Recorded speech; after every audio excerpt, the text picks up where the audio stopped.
take a prominent figure or franchise in the world of filmmaking and ask the simple question, is it overrated or is it underrated? I'm joined, as always, by my co-host, DeAngelis. He is, I don't know, the Beetlejuice to my Beetlejuice, and we're joined by a third Beetlejuice. 3 Beetlejuices. You've summoned him. It's our friend Melissa Nesta. Hi. Welcome. Melissa, thank you for coming. Thank you for having me. I'm nervous, but I'm excited. Yeah, long time coming. You've been on the list of people we want on the show for a while now. Jason's been talking about getting you on, and we finally got you on for this one, so yeah, excited. We've had one of your best friends on. We've had your husband on, but you've been elusive. Not married, but yeah. Soon to be husband. Right. Just a slippery little guy, really hard to catch. Well, so. by the time this comes out, who knows? Yeah, it's possible. When this episode gets released in 2 months. Yeah. Anyway, Melissa, tell us about yourself. I'm a retoucher in Philadelphia. I'm a game enthusiast. I'm a Halloween enthusiast and a party thrower at heart. Yes, I've seen it. I've seen all of those things. Yeah. When I like something, I'm violent about it. So that's good. And we have a movie today that we're talking about that you like. I love Beetlejuice. You do? I would take it farther than like. So why do you love Beetlejuice? Because it's so unique and so distinctly Halloween without being scary, which is like not super common when it's not for kids. So I feel like it's really cool. Is this considered a Halloween movie? Let's see when it came out. So this movie is directed by Tim Burton, and it's got like obviously his aesthetic to it, right? When you think of the Tim Burton aesthetic, yeah, Beetlejuice is like one of the first films to pop up. But I don't remember. I saw this movie a couple weeks ago on rewatch. Does it take place during Halloween, like actually, or it's considered Halloween because it's like kind of spooky in the themes and like the aesthetics? It's just straight vibes. The vibes are Halloween, and that's all it takes. The movie came out in March, so about as far away from Halloween as you can get. It's also a St. Patty's Day film. It's a St. Patrick's Day film. Yeah, so this was directed by Tim Burton. I think this was like his first really big movie, the one that put him on the map. He did Pee-wee's before this. Oh, okay. And then he wanted to do Batman after Pee-wee's, but Warner Brothers was like, I don't know about giving this guy to Batman yet. So they let him do Beetlejuice, basically. They like paid for the script to get written. And so he did Beetlejuice in 88, and then he did Batman in 89. And that's when he was like the guy after that. He was the guy. And he brought Michael Keaton with him into the Batman franchise. Exactly. Like back-to-back films with Michael Keaton. Yeah. I did not realize that. That's sort of crazy. In 89. Yeah, playing completely different characters. Yeah, they had to have, I mean, this is kind of off topic, but they had to have had a lot of faith in Michael Keaton because he was primarily like a comedic actor before he was Batman. And then he was like, I'm Batman. Yeah, and we're doing this pod because Beetlejuice, which is the sequel to Beetlejuice, comes out. Well, we're releasing this pod the week that it comes out, so it's either in theaters already or it's coming out this week. And it's taken them this long to do a sequel to this film, which critically, it was well received. Box office wise, it made a lot of money based on its budget. It had a low budget of $15 million. It made $75 million at the box office, which was number 10 in box office gross in 88. So it didn't make like a ton of money, but it made good money. And again, if you think Tim Burton, like what are the quote unquote Tim Burton films? If you're making a Mount Rushmore of his filmography, Beetlejuice is on there. If nothing else, because of the aesthetic. When you think of the abstract, like almost like claymation style of Tim Burton, you think of Beetlejuice.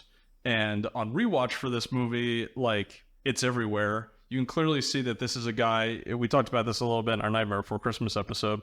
This is a guy that he got his start at Walt Disney Animation Studios. He worked on like Fox and the Hound, I believe. He worked on the original Tron in the early 80s, which is considered one of like the best like early CGI films. And obviously he brought in that like artistic flair into Beetlejuice. And I watched Beetlejuice, and I think this is a movie that's like directed by an artist, not just because there's like one of the main characters is like a sculpture person, but you see like the artistry and the inspiration everywhere, which I think is great. Obviously, like I work in like architectural design, so seeing characters that are interested in like that kind of stuff. I love the house. This is like one of the cooler like movie houses. It's so cool, and its transformation throughout the film is so fun. Like seeing it go from this cozy little house to like the most fucked up house you've ever seen in your life. Yeah, she makes it very like abstract modernist, which is kind of cool. obviously the outside of the house and the inside of the house, they make no sense with each other. I'm sure Right. there's people that are trying to like draw up floor plans for this. It's kind of like the Seinfeld room. Have you seen that Yeah, floor plan? Oh yeah, and same with like Friends too. It just like Doesn't it's make actually sense. Yeah, the floor plans, they don't line up. Did you rewatch this recently? I watched it today. You watched it today? This was Okay. the first time I've watched it all the way through. Oh, wow. So this is really fresh in your mind. What'd you think of it? Yeah, it was good. It was fun. Like you said, the artistic design was really cool. The use of like puppetry was really cool. Yeah, stop motion. All of that was super impressive. To me, this film is really weird structurally, which I kind of liked and appreciated. It's hard to kind of box it into like a 3-act structure or even to like identify who the main character is. There's like multiple main characters. None of them are Beetlejuice. Beetlejuice is like the 5th most important character in the movie. probably. So it's cool, but it definitely breaks a lot of formatting that I think we're used to nowadays with movies. But it all works. So my real exposure to Beetlejuice originally was I saw the Broadway musical a couple years ago, and I think they made some changes in that made it fit the 3-act structure a little bit better, or 2-act because it's Broadway. So they played up Lydia's dead mom a lot more. Yeah, that's what I was gonna say. It's like they like barely talk about her dead mom in the movie. I feel like she's like, yeah, my mom's dead, Yeah. and then we're like, and that's just because and now I'm goth. That's all it did to me. Yeah. Whereas like in the musical, it's like this huge. There's a song. She and gets it's a bop. song, and I learned today there's a cut song where she also sings about her dead mom. It goes so hard. Yeah. So the musical plays that up, and it plays up the deceased couple, like them wanting to have had a child in their lifetime, so that when they find Lydia and she finds them, they form a surrogate family, and it's got a stronger emotional bond. So that's kind of what I was expecting going into this, and then I didn't get it, and it was just a little bit sillier, which was fine, but I did kind of like those changes from the Broadway show. Melissa, can you give us a summary of what this movie is about? It's about a really cute couple that dies tragically in a car crash, but they save a dog's life. So immediately point in Beetlejuice's favor. And then they find out that they're dead. I'm trying to think. I just read the plot to this, and immediately I don't remember how it goes. What happens after that? Then they die, and they're like, Beetlejuice, help us get rid of these humans that have invaded our home. Yeah, so We're- the humans they're invade their pests. home. Well, their home gets sold Yeah. Yeah. to a couple that then moves into the home, and they want the people out of their home. Mm-hmm. And that's basically most of the plot of the film is we just want to get these people out of our home because we want to live here. Yeah. And then There's all these like convoluted like rules of like what happens when you die, and they go to what is basically like the DMV of the afterlife. which is like the whole afterlife is just the DMV, which I think is hilarious. Yeah. And then they enlist the help of Beetlejuice, who is this shady character from the afterlife, to assist them in getting rid of these people. And then ultimately he kind of becomes like the antagonist of the film, and they ultimately have to get rid of him as well. Yeah. Yeah. So the deceased couple becomes friends with Lydia, who is the daughter of the living couple. And One of the all-time movie goth chicks. She's Yeah. on the Mount Rushmore of movie goth chicks. Who else is up there? The chick from Breakfast Club has to be Okay. up there. I Yeah. feel like because she gets a makeover, she can't count. Oh, that's kind of true. What are some other goth chicks then? I'm trying to think. Like, Just off the top of Lydia my head. Dietz, baby. It's just her. Just a giant statue of She's on Lydia the top of Dietz. the mountain. Yeah, she's my queen. Wednesday, Adams. Oh, yeah. Yeah. I guess so. Addams Family is a movie, so Yep. And then a fourth one. You would think there would be more goth chicks just The third one.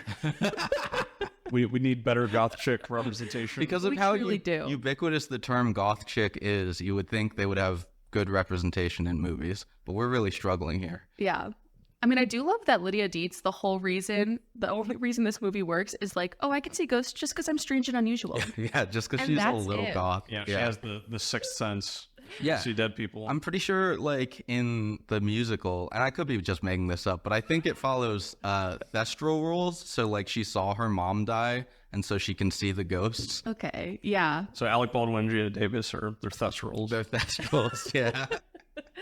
Oh, no. Yeah. Anyway, so goth chick becomes friends with the dead couple. Then various things happen where, well, the dead couple wants the living couple out, but when the living couple figures out that there's dead people there, they don't want to leave and they don't want to get rid of the ghosts. Yeah, it's a great, like, awesome twist in the middle of the movie that the couple, instead of being terrified that there's ghosts in the house, they think it's fucking awesome. The fact that they get possessed and they're like, we could profit off of this, so How do we make money off of this? Exactly. Just capitalist minds. Exactly. This movie is way ahead of its time with people immediately thinking we need to turn this into a side hustle.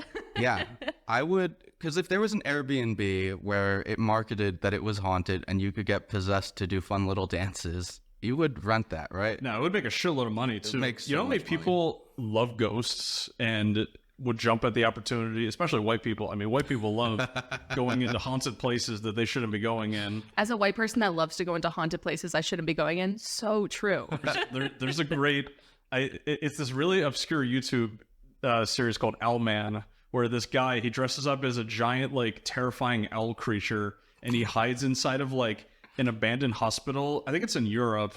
And, like, the whole video is just these white people, like, going through there taking pictures, and he's just hiding in, like, one of the fucking closets. And the people get so scared when they see his ass, because he's, like, really tall. That's crazy. It, like, just Wild. freaks these people out. He's and, like, gonna get shot one that's day. your worst nightmare. Right? I think that's why you do it in Europe. Oh, in Europe, I see. Thinking Everyone's safe in Europe. No, there's no guns over there. Cool. So that's the rundown. So the couples, they stop fighting, they team up to get rid of Beetlejuice, and then they live together. Well, don't they? So, like, the living couple, like, accidentally tries to, like, do a exorcism on them. Yeah, they Yes. try to do a seance, crazy. but they use the wrong spell. Yeah. Yeah, that's the very end of the movie. They try to, they're basically exorcising the ghost couple, like, out of existence, I guess, or whatever's happening to them. They're, like, aging rapidly, and then Winona Ryder's trying to stop that, and she's may or may not be getting married to Beetlejuice, Classic. Right, that part was weird. as one does. How old is she in this movie? Did any of us look up how old Winona Ryder is in this? I think she's 17. Yeah, It's always she's important. young. It's always important to know whether the actress was 18 in the movie. At least in this movie, it's like Beetlejuice is creepy and we hate him and he's we bad. know he was doing the wrong thing. Yeah, She's and it's born like in this is not 1971, good. so she's 17 in this movie. Right. Okay, it's good to know. A lot of weird comments on Twitter in the last couple weeks about Daphne Keane, who's in Deadpool and Wolverine, and she's 19. Which means good chance she was underage when she shot that movie. What are people saying on Twitter about her? Just don't be making physical appearance comments on people that you don't know That is are weird. of age. Yeah. Yucky. You gotta double check, bro. Double check, triple check. I did see one of my buddies' review of Beetlejuice just said, I too would risk it all for Winona Yeah, Ryder." exactly. You don't want to be putting in your reviews like, oh my God, this chick is so fucking hot. And then you look on Wikipedia and you go, oh no, she was 17. Anyway, Concerned for that friend. So yeah, it was Beetlejuice. Shane. Okay, I was like, fingers crossed it's not my fiance. Fingers crossed it's not my fiance. Yeah, so this is a movie about Beetlejuice pursuing a child bride. Yeah. Which puts it in a completely different context. Just to make him creepy, but also so so that true. way he can forever hate on humans. But it's fine. It was the 80s. They did worse stuff.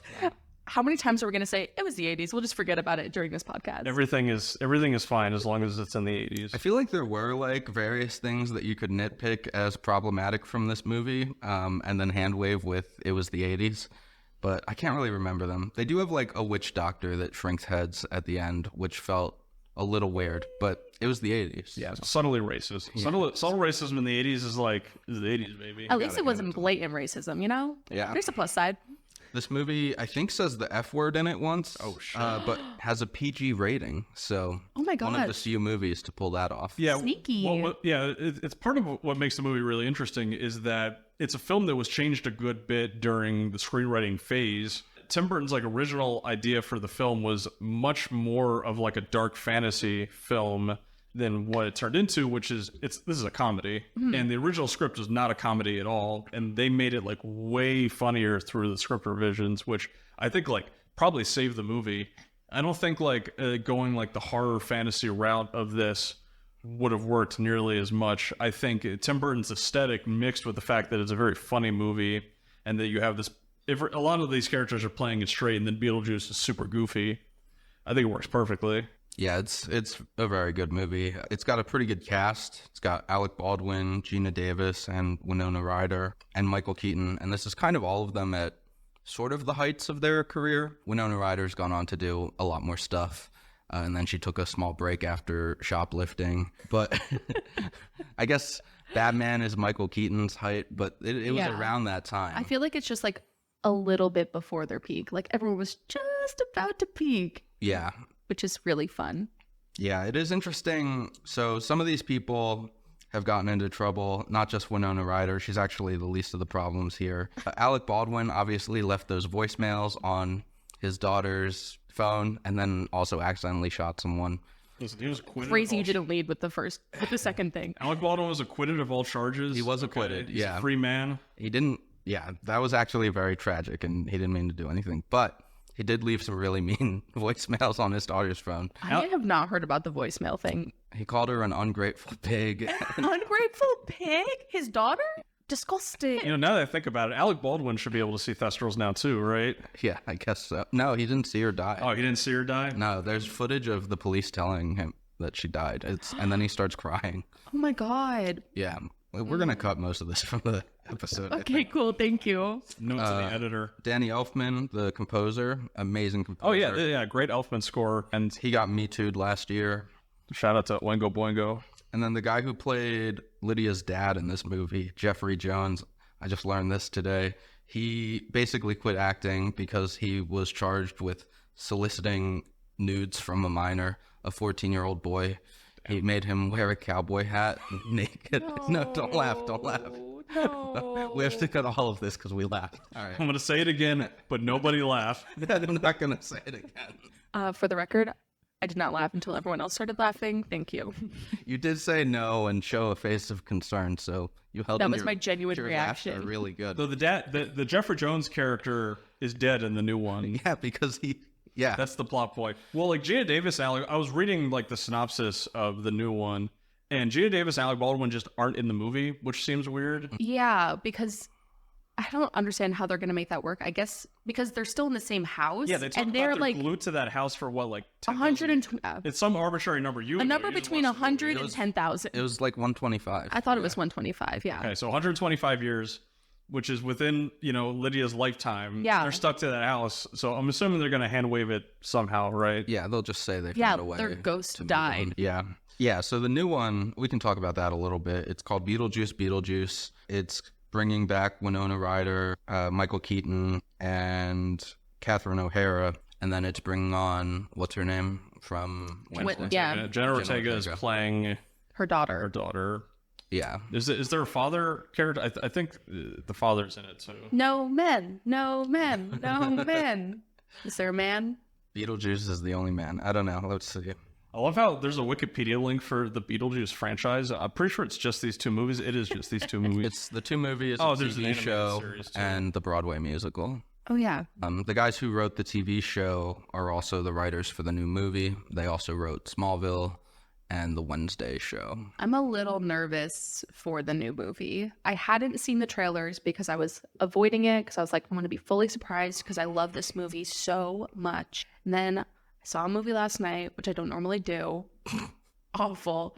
And there was a trailer for it and it doesn't look good. Yeah, it looks bad. It looks so bad. Are we all so nervous? First of all, Justin Theroux plays Rory, who is Lydia's husband and Jenna Ortega's dad. So And Justin Theroux is one of those guys who's ostensibly famous. I'm looking at his Wikipedia page. Yeah. He's in so many movies I have not seen.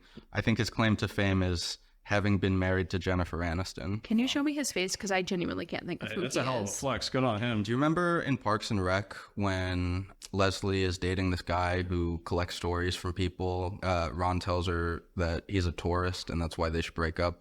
No. And I've seen Parks and Rec through. He's too the many one who times. reunites Leslie's mom with like some guy that she used to date. Are you thinking of Parks and Rec? Yeah, this is a Parks and Rec character.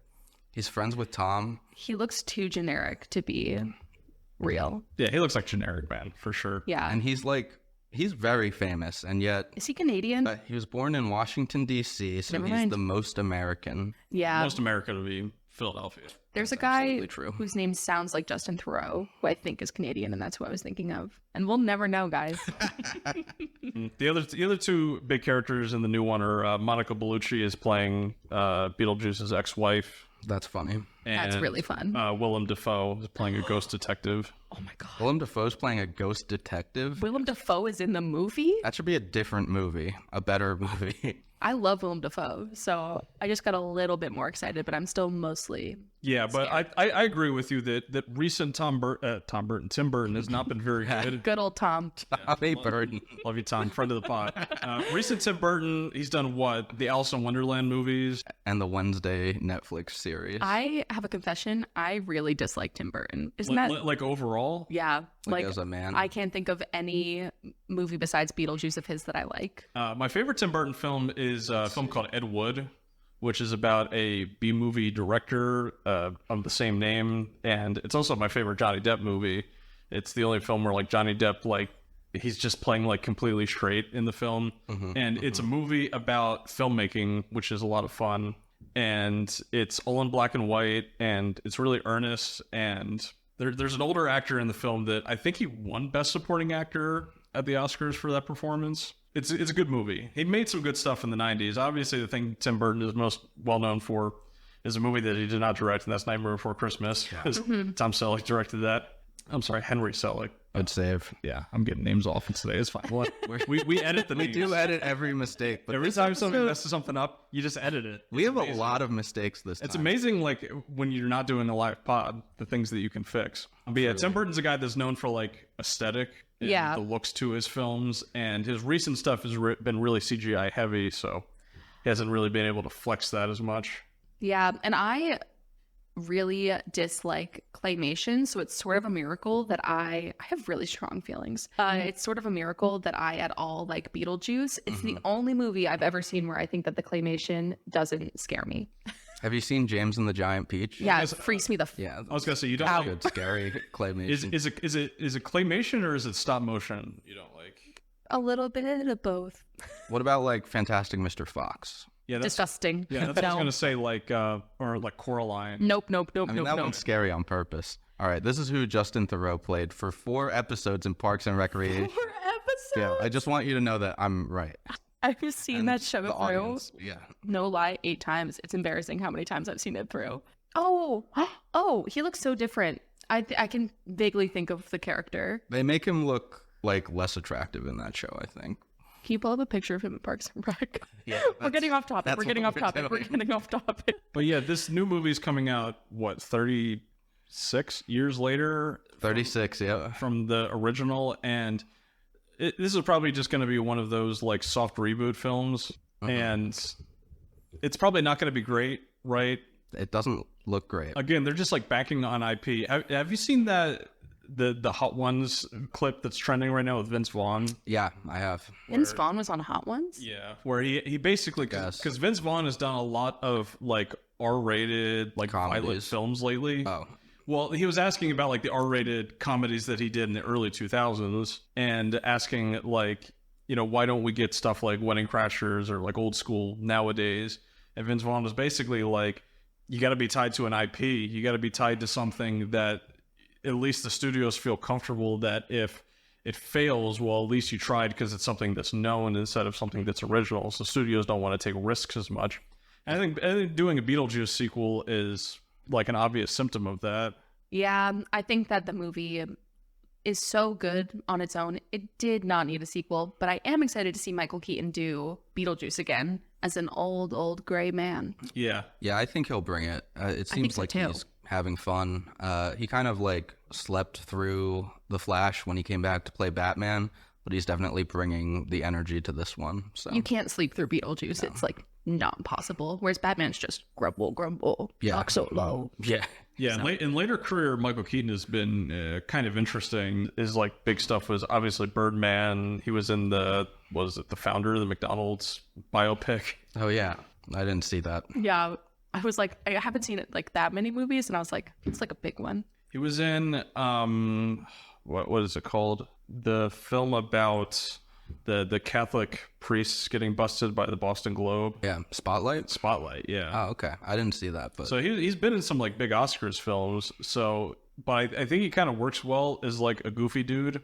He's really good as Vulture in Spider-Man: Homecoming. oh yeah, Yeah. So seeing him back in this role that he did in the late 80s, where obviously he's like a lot older now, though, seeing him in the trailer, like, You can't tell. They do a good job of the makeup. Because he looks so old in the first one because he's got like gray hair and just white makeup. His hair is green, but yes. Oh, Yeah, this movie. I gotta go. You're sounding like me. The color His hair is I gotta green. go. Thank you very much. I might have been playing Marvel Snap while I watched this. I'm gonna kill you.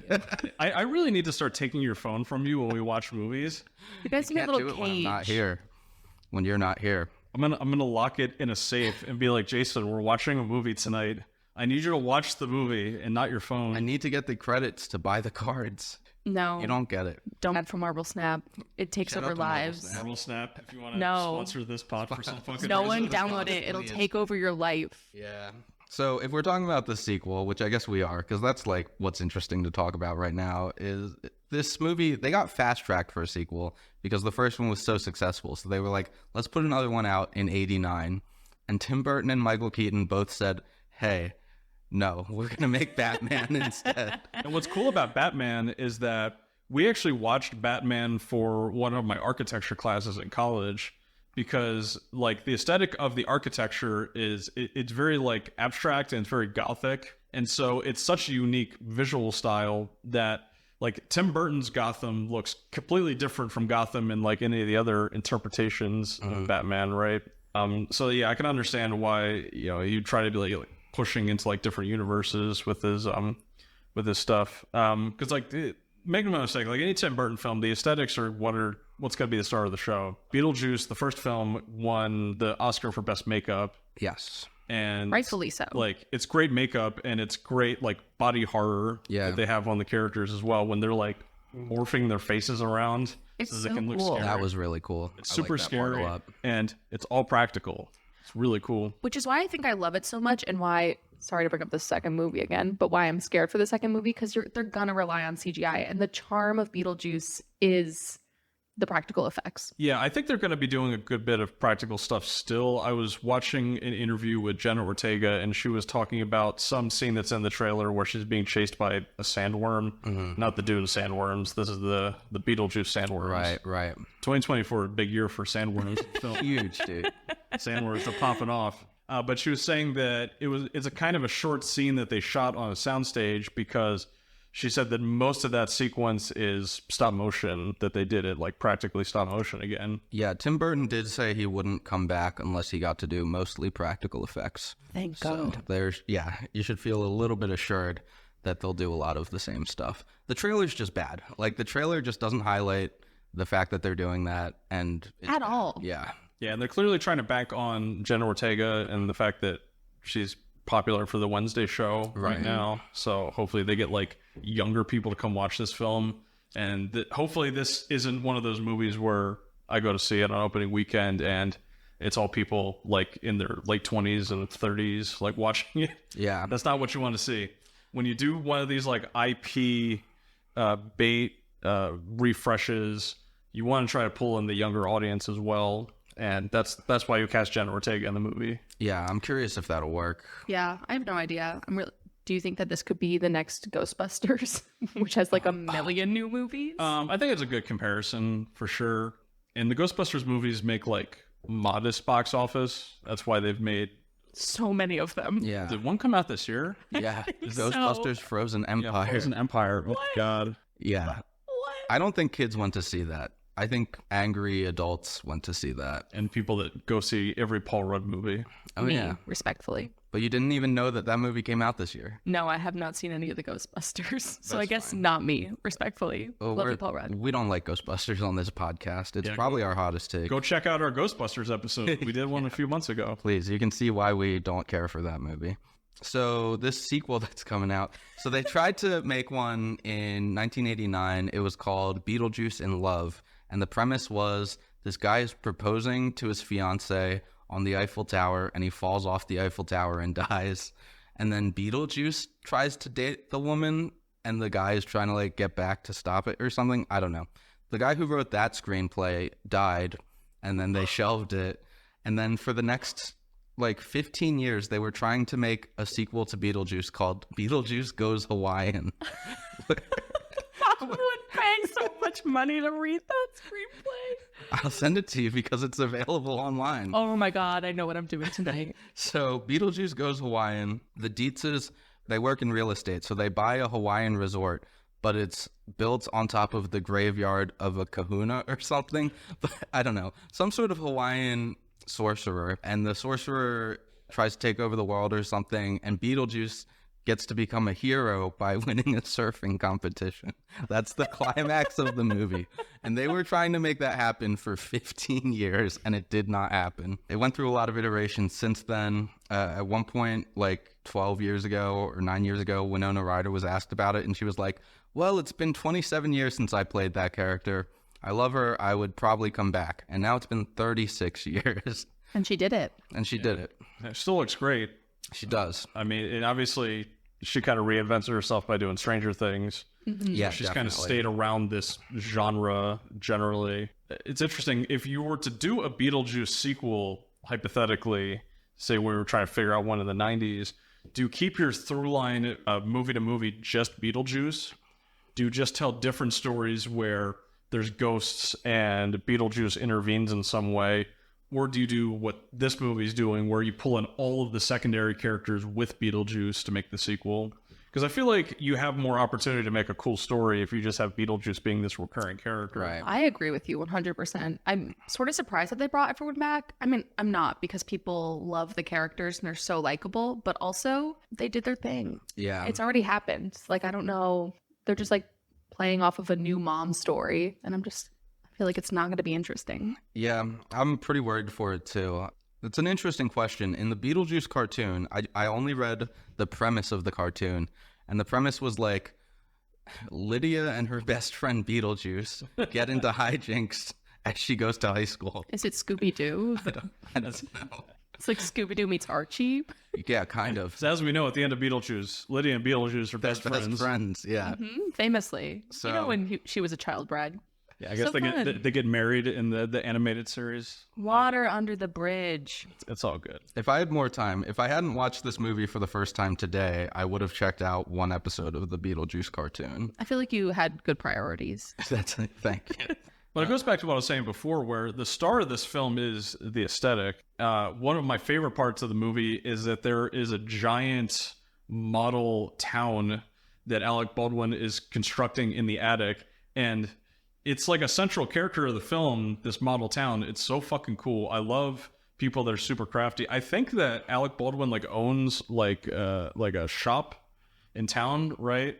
Because he goes there, like they're driving back to their house because he had to grab something at his store.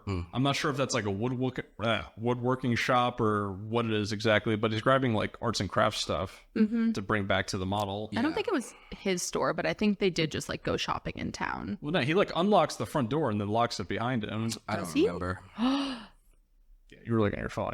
You're Yeah, like, I was getting points on Marvel Snap. Shout out to Marvel Snap. You missed if he unlocked the door or not. I'm hell? sorry. There was like no dialogue. I was bored.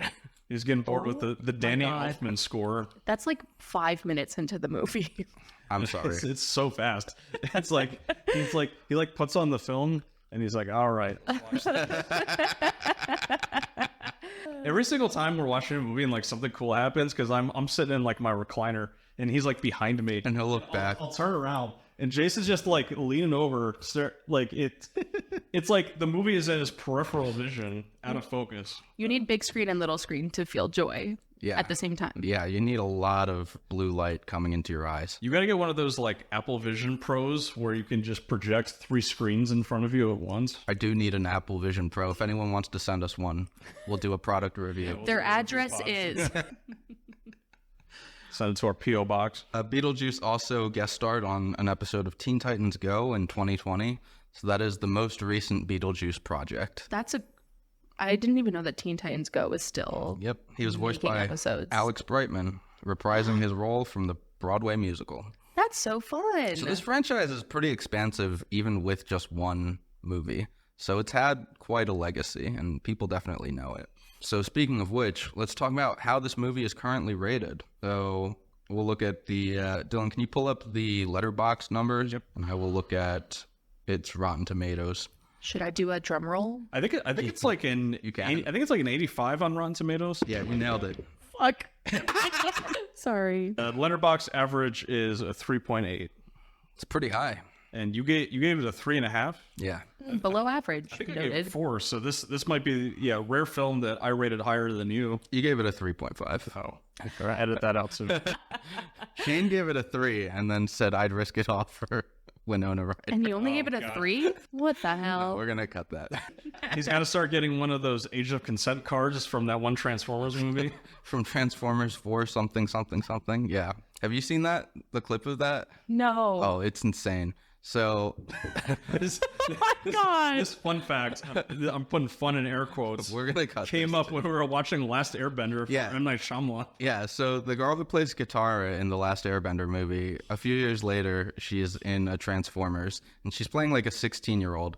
And the 16-year-old has like an 18 or 19-year-old boyfriend, and her dad is Mark Wahlberg, and he doesn't approve of this age gap relationship. But the boyfriend's like, hey, I carry this around in my wallet, and it's a printout of the age of consent laws Laminated. for that state. So yucky. Oh my God. What? That's insane. That's the mind of Michael Bay, dude. I don't want to meet that guy. I'd choose the bear. Average Twitch streamer energy right there. Okay, so 3.8 on Letterboxd. That's our rating. That's what the rated is for overrated versus underrated. And you guys 3.8. both gave it a 3.5. Well, you can only go in 0.5 increments, and it sounds like Dylan would give it a 4. So it's like, I would say like a 7 to a 7.5 out of 10. Right. Something like that. It's a 10 out of 10 film, guys. Okay, so you're heavily on the underrated side. Dylan, what side do you Easily. want to take? Like overrated versus underrated.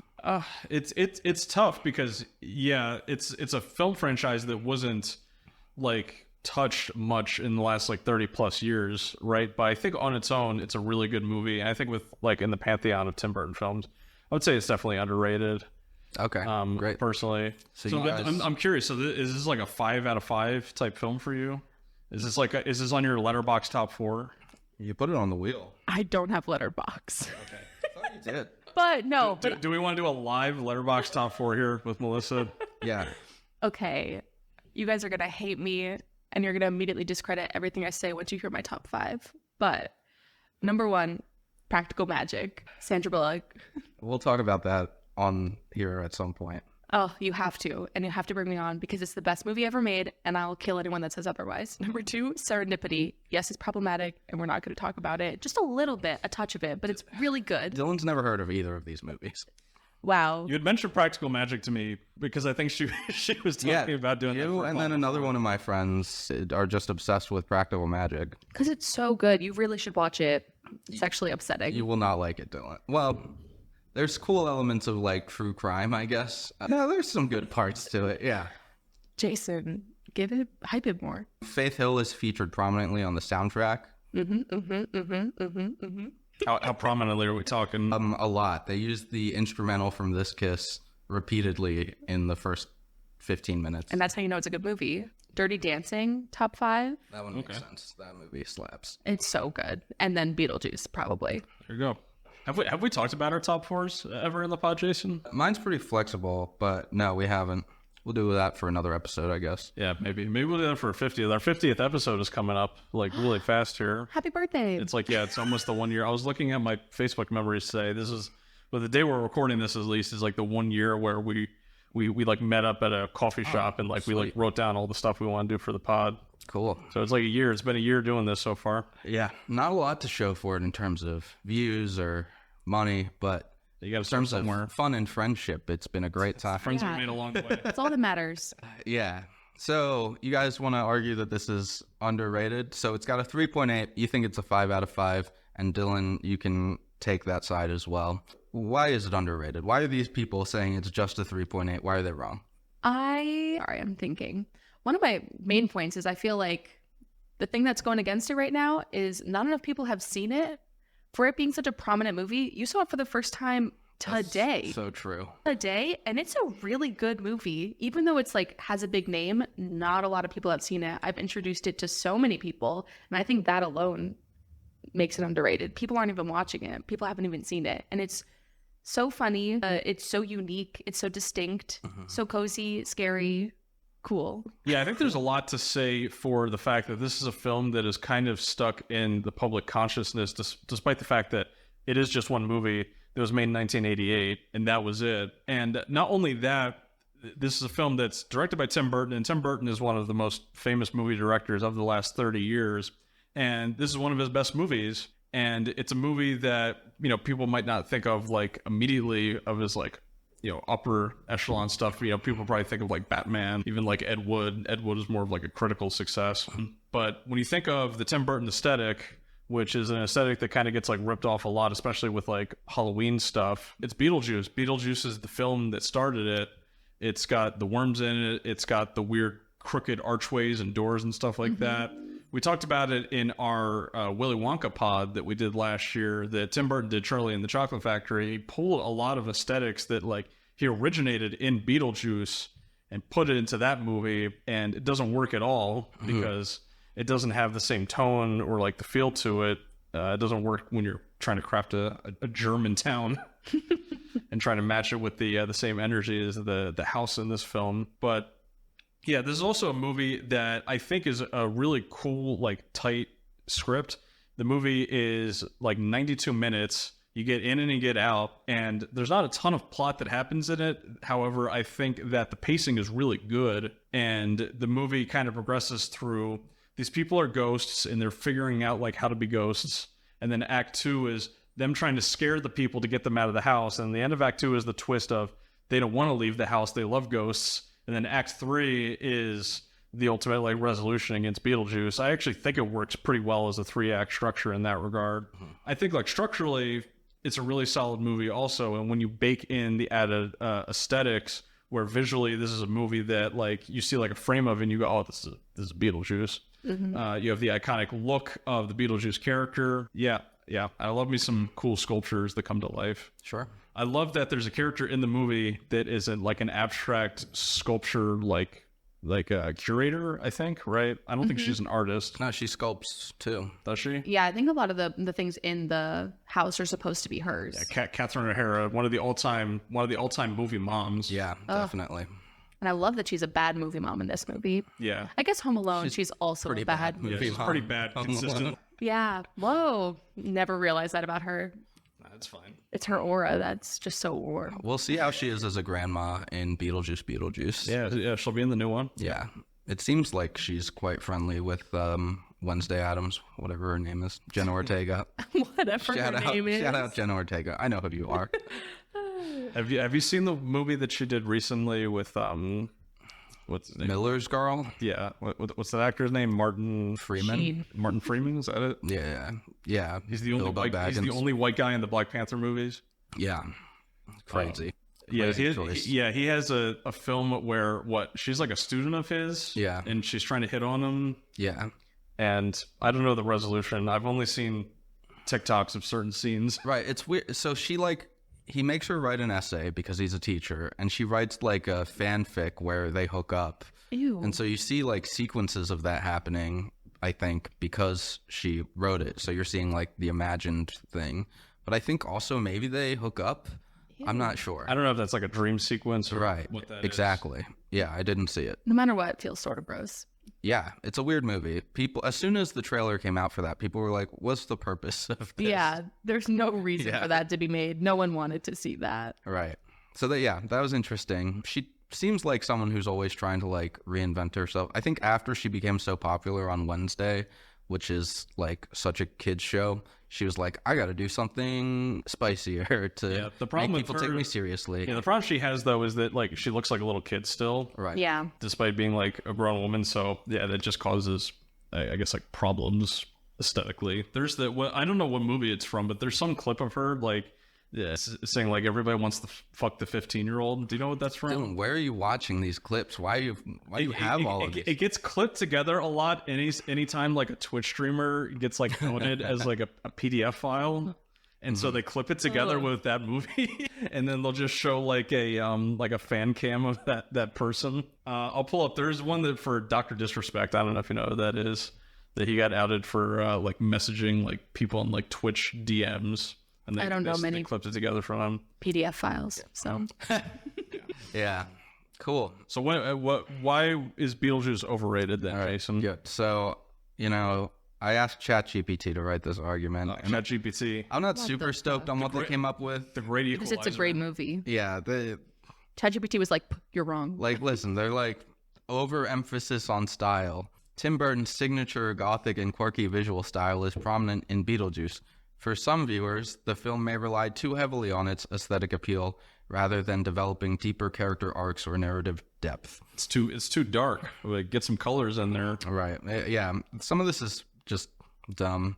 It says the humor can be hit or miss. That's true about anything. Yeah. This is stupid. ChatGPT has really let me down this time. I will say, like I said, my first exposure was the Broadway show, where I think they brought a lot more emotionality to the characters. Like, the dead mom thing and leaning into that just made a lot more sense narratively for me. Is the Broadway show a musical? Yeah. Because like this movie has a little bit of music in it, but it's by no means musical. Right. They have two like dance lip sync sequences. Which are so fun. I think more than anything, this movie is supposed to just be fun, and it's just like a feel good, fun movie that you can always watch, more so than like a deeper movie. Right. And I think it's okay that if it's just that. Yeah, it's one of the a really cool type of kids movie where it's very accessible to kids.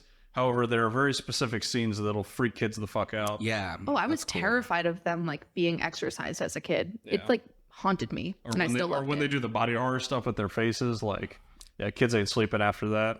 Yeah, 80s movies were so different because, like, the distinction between kids' movies and non-kids' movies was a little bit more blurred, so you could do that. And, yeah, back in the day, like... This movie is rated PG. Yeah, and this was after the PG-13 rating was created, too, so they could have gone for that one, but they didn't. Because it doesn't feel, even if they say the F word, I feel like it doesn't feel like it's a PG-13 movie. Even though it has all these crazy themes and, like, child brides and horror, it is so goofy that like prevails. Yeah. Two of the main characters die in a car accident. Immediately, The first yeah. movie. There's a lot that should make this not PG, but the goofy vibes absolutely dominate to make it a PG movie. Yeah, it all works. And then, like, I guess the main perspective is Lydia's, who is, like, a young character, and she's dealing with things just, like, not fitting in with her family. It's stuff, like, that kids can relate to. So it Yeah, makes the idea of sense. found family is always, cool to see. Yeah, definitely. Films that are targeted at younger audiences. Yeah, and it's a really unique found family, which is really fun. I think that is really cool for kids. To be like, you could find your dead people in your house. They're there. Don't worry. That's fun. Other overrated things. I guess Beetlejuice is, like, kind of annoying. What's the point? Kind of feels like a precursor to Deadpool. But better? Yeah, he's a little silly, and I would say one critique is that he's not important enough to the story. It's always looking for ways to come back to Beetlejuice and like pull him back into the story when like they could just say like "fuck you, Beetlejuice," and then that's it, right? And don't say his name 3 times, and he won't appear anymore. Yeah, but that's me really reaching for overrated statements. I think this movie is pretty fun and unique, and I only gave it a 3.5. That's because for some stretches of it, I was like, okay, they can move on to like the next scene now. But Watch it again without playing Marvel Snap. you don't understand. Right now, I'm missing so many missions. Jason actually has his phone at the table and he's like playing his little We're gonna have to his talk game. after this. Okay, well, Fine. Anyway, yeah, that's my argument for overrated. It's a weak argument. so I think it's pretty definitively an underrated movie. I'm actually surprised it's not a film that's generally considered. I'm surprised it's not rated higher, especially with like Letterboxd people. Which I feel like this is a film that like film fans would really appreciate. It has a little bit of like cult classic energy, and I feel like that can be divisive for a lot of people, which is I think why it's so mid, is because like people either love this movie or they're like, that was so weird, and just like don't really get it, which is why I landed at 3.8. Yeah, 3.8 is not super low. Like, that's pretty high for Letterboxd. And it's also one of those movies that, like a lot of the movies we talk about in the pod, where if you're somebody that watched it when you were a kid and you're now an adult, you probably absolutely love this movie. Yeah. However, if you're somebody that didn't watch it as a kid and watched it for the first time as an adult, you're probably like, I don't see what all the hype's about. It's fine. It's good. Yeah. That's my general feelings towards it, but I could get behind an underrated argument. I think you guys kind of persuaded me. He's Hell good. yeah. Yeah, good job. Thank Like you. I said, it's only like 90 minutes long. So if you've never seen Beetlejuice before, definitely check it out. It's worth a watch. Such an easy watch. Like, just a really fun afternoon or night. Little popcorn, get a little freaked out, have a good time. It's a lot better than Ghostbuster, which I feel like is kind of a similar attempt in terms of what the humor is. This movie is way better than that. Yeah, it's goofier and it's way more unique. Yeah, the banter between the characters is a lot of fun. I don't think I had ever seen Gina Davis in a movie before. And her and Alec Baldwin are great as like this young married couple that is talking about like their whole life ahead of them. And then they die in a car accident. It's very unfortunate. Yeah. I feel like it's like a big missed opportunity that they're not in the new one. I feel like that's got to sink it a little bit. Yeah, but I sort of get why. I feel like their careers have gone so far past this that they're like, we are not coming back to do Beetlejuice again. Catherine O'Hara is like, I'll come back. She'll do it. She'll do anything. She's like, hell yeah. Weird character, let's go. Cool. So, anything else you want to talk about Beetlejuice before we wrap up? Beetlejuice, call me, I love you. That's it. Cool. Good. Yeah, the fact that the sequel's called Beetlejuice, I think it's kind of stupid also. It's called Beetlejuice 2. I think it's funny. I think that they have to make Beetlejuice now. If they don't. Yeah, exactly. You're locking yourself into the trilogy. Yeah. They kind of Hopefully are, this movie yeah. makes money. Do you think it'll make money?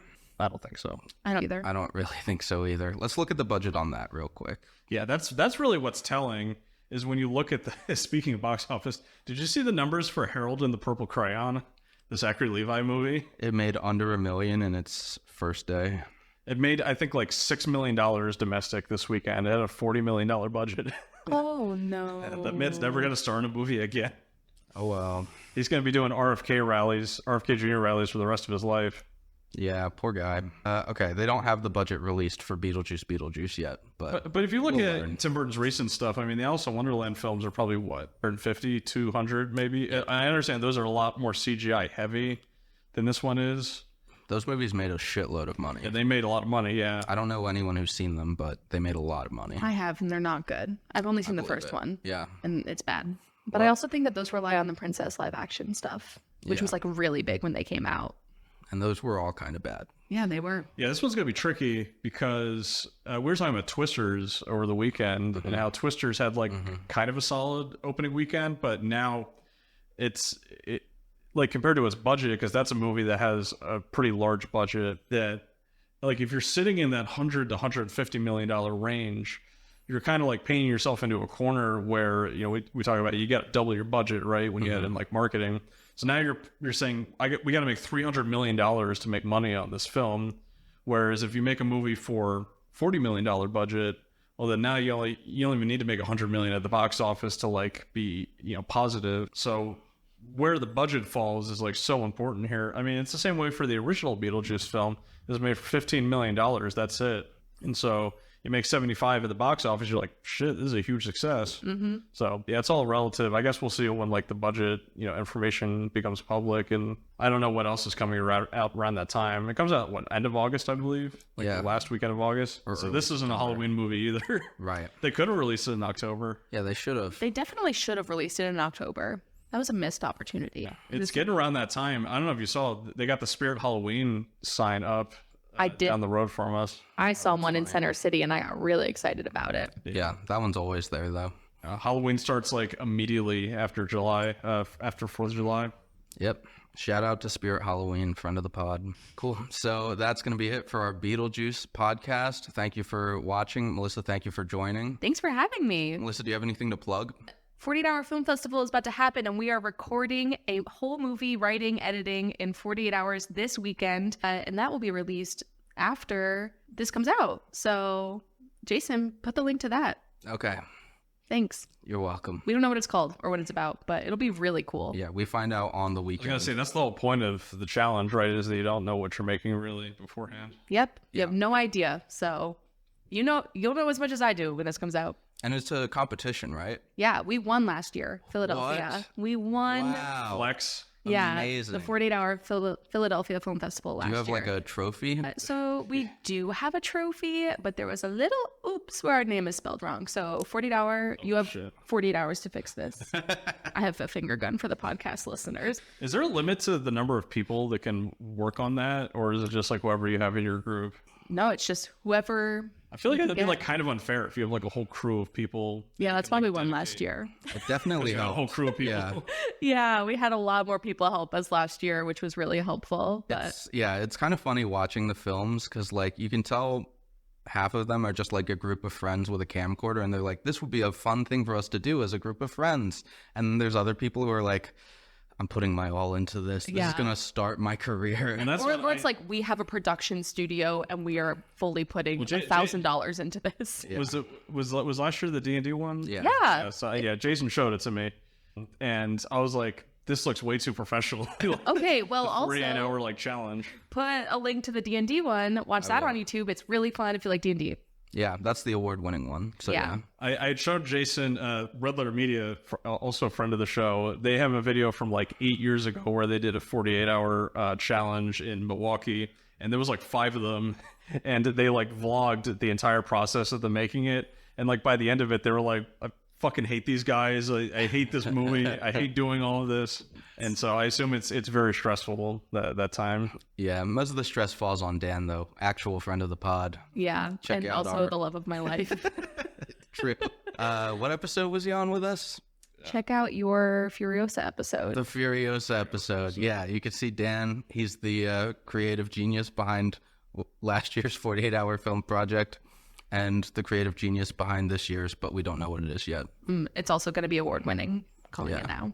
Time back to back. Yeah, absolutely. So thanks for watching. Follow us on Spotify and Apple Podcasts and Twitter, TikTok. Join our Discord. Join our Patreon. Give us money. Patreon. All that name of stuff. the credits. Give him money. please. Finger guns again. Oh, God. You guys, I didn't ask for this, but is a stick-up. you better listen. Okay. See you guys next week at the Over Under podcast. See you at the movies. Bye. Bye. Bye. Got out.